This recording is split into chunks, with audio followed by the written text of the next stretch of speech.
안녕하세요. 아로마 세라피스트이자 홍채 마스터 김민서입니다. 홍채로 알 수 있는 것.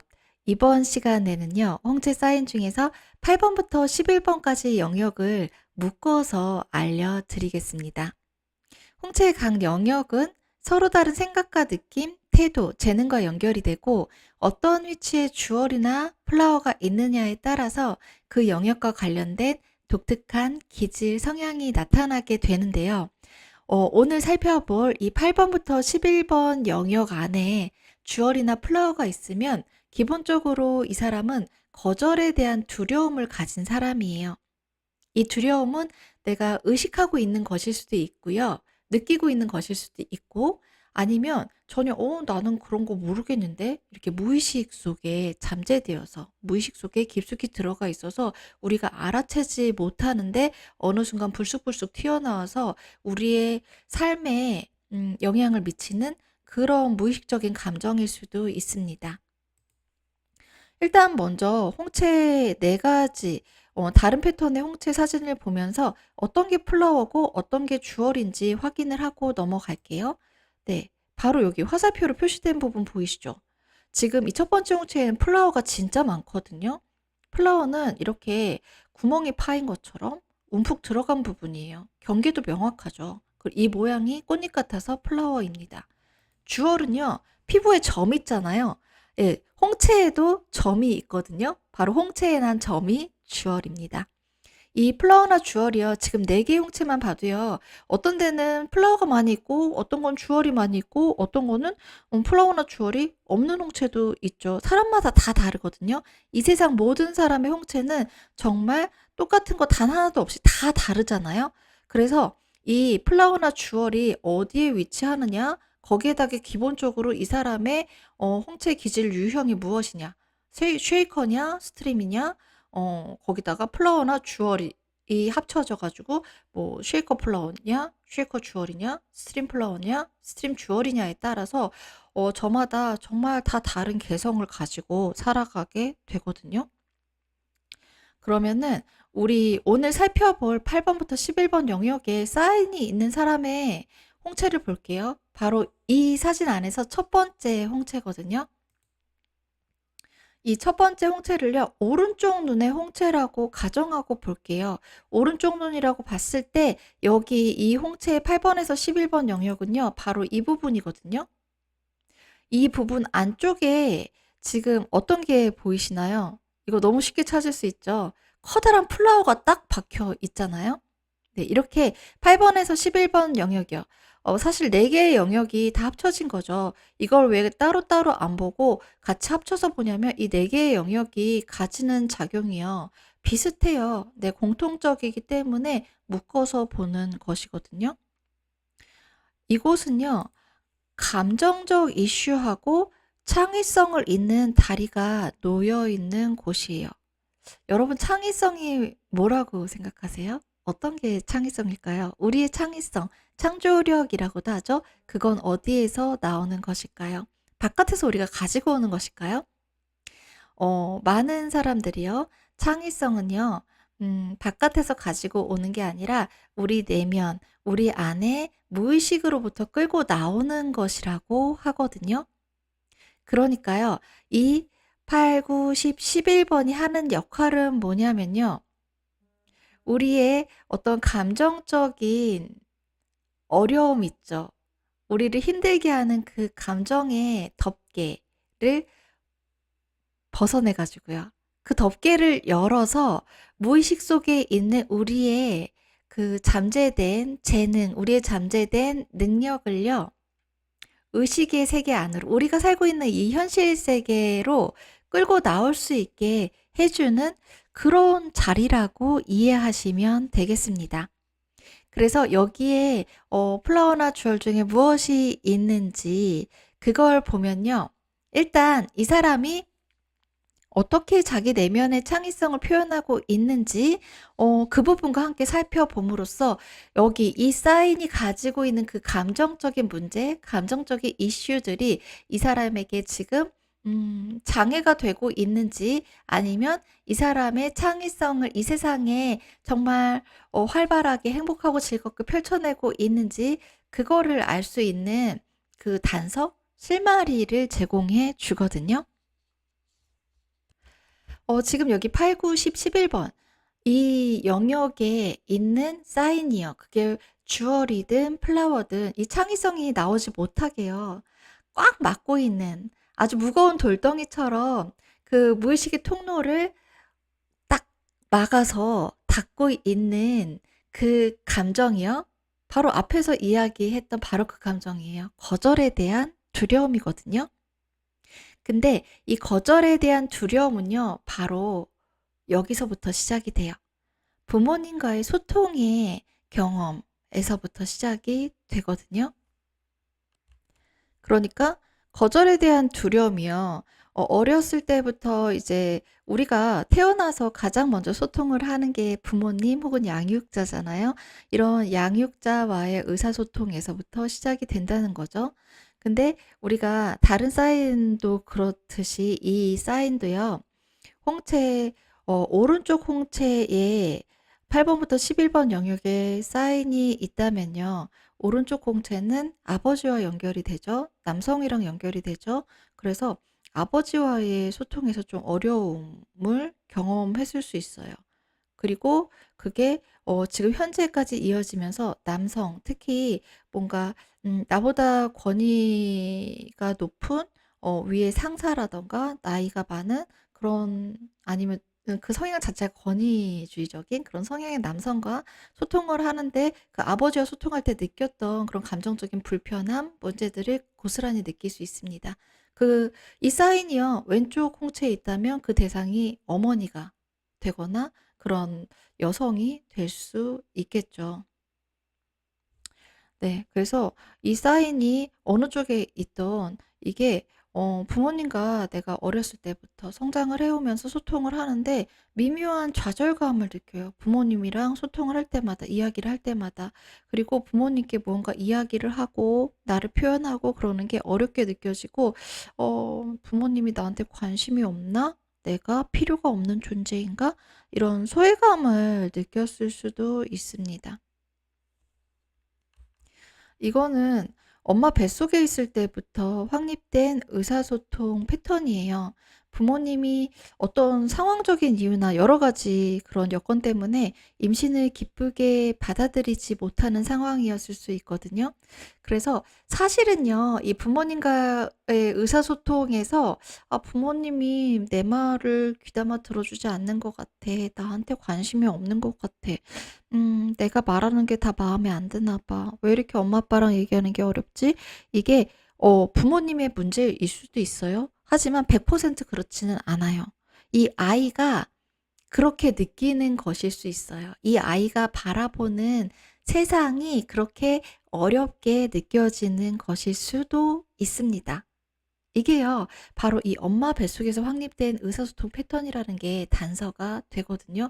우리는 사람마다 어떤 사람은 세상을 한없이 긍정적으로 보는 사람이 있는가 하면은 똑같은 상황에서도 이 상황을 너무나 부정적으로 힘들게 보는 사람도 있잖아요. 네. 자기가 가지고 태어난 그 세상을 바라보는 관점이라는 게 분명히 존재하는 것 같거든요. 네. 그런 측면을 이야기하는 것이기도 합니다. 그래서 어렸을 때 내가 부모님에게 어떤 어려움, 힘든 감정을 느꼈을 때 이게 이 사람이 타고난 그런 기질 성향인지 아니면 정말 그 부모님이 그런 분들이었는지 그거는 좀 네 우리가 어 이분 어떤 대상 어떤 사람에 대해서 정말 심도 깊은 상담을 한다. 뭔가 이 사람의 이야기를 들어준다라고 할 때 우리가 한 번쯤은 생각해 보아야 할 문제인 것 같기도 해요. 아무튼 이 부모님과의 관계에서 경험하는 어려움이요. 이건 분명히 그 사람이 경험하는 거잖아요. 이거는요. 삶에서 맺는 많은 관계들에도 영향을 주게 되거든요. 관계 속에서 늘 불완전함을 느낄 수가 있어요.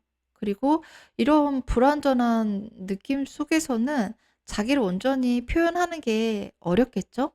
자기 감정이나 태도를 표현하는 게 많이 어려워요. 상대방이 잘 받아주지 않을 수도 있잖아요.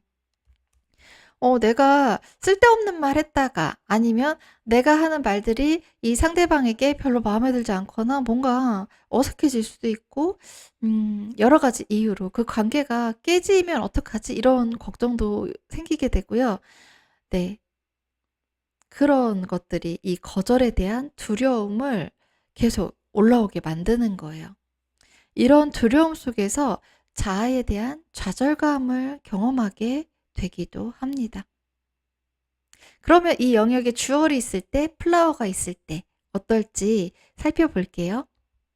이 영역에 주얼이 있다면요. 자기 감정이 어떤지 이해하고 표현하는 걸 어려워할 수 있어요.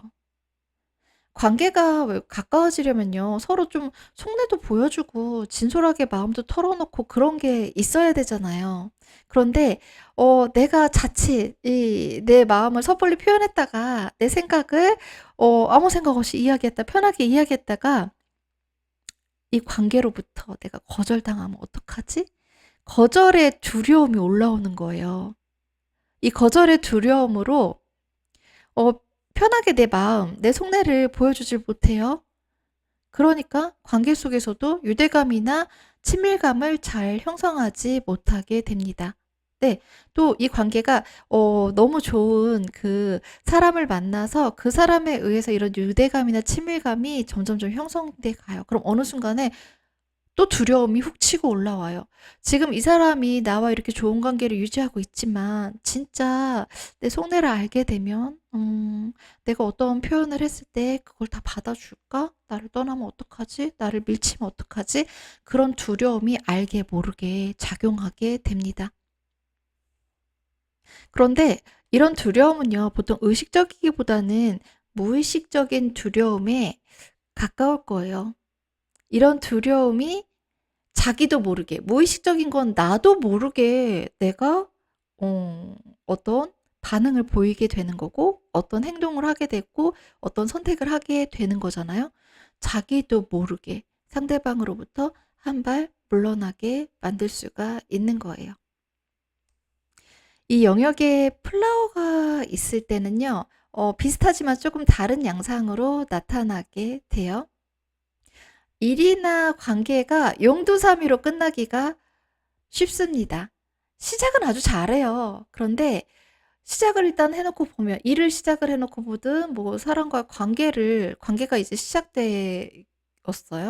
근데 뭔가 만족스럽지가 않아요. 그리고 이거 뭔가 불완전한 느낌 있잖아요. 완전하지 않은 느낌이 계속해서 점점점 커지는 거예요. 그럼 '이거 계속 가지고 가 봤자 소용없겠어. 그만두자.' 이렇게 그만둬 버리는 거예요.